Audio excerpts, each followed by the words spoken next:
Friends, welcome back to my channel. Young and energetic hero Ram Pothineni ప్రస్తుతం Andhra king తాలూకా అనే సినిమాతో ప్రేక్షకుల ముందుకు వచ్చేశారు. ఈ సినిమా ఎలా ఉందో పూర్తి రివ్యూలో చూసేద్దాం. మరీ సూపర్ అని చెప్పట్లేదు కానీ బాగానే ఉందనే టాక్ అయితే వచ్చింది. ఓ రకంగా చూస్తే అటు రామ్ ఇటు భాగ్యశ్రీ కాస్త హ్యాపీ అనే చెప్పొచ్చు.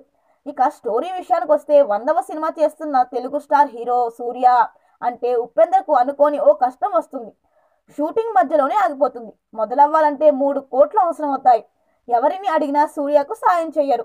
ఆస్తిని అమ్మవలసిన పరిస్థితి వస్తుంది. సరిగ్గా ఇలాంటి సమయంలోనే సూర్య అకౌంట్లో 3 కోట్లు జమ అవుతాయి. ఆ డబ్బు తన వీర అభిమాని సాగర్ అంటే రామ్ అకౌంట్ నుంచి వచ్చినట్టు తెలుస్తుంది. ఇంతకీ సాగర్ ఎవరు? తన హీరో కోసం సాగర్ ఎలాంటి త్యాగం చేశాడు? సాగర్ మహాలక్ష్మి ప్రేమ కథకు ఈ 3 కోట్లకు సంబంధం ఏంటి అనేదే మిగతా స్టోరీ. ఆ స్టోరీ తెలియాలంటే సినిమా చూసేయాల్సిందే. మరిన్ని వీడియోల కోసం మా ఛానల్ని సబ్స్క్రైబ్ చేయడం మర్చిపోకండి.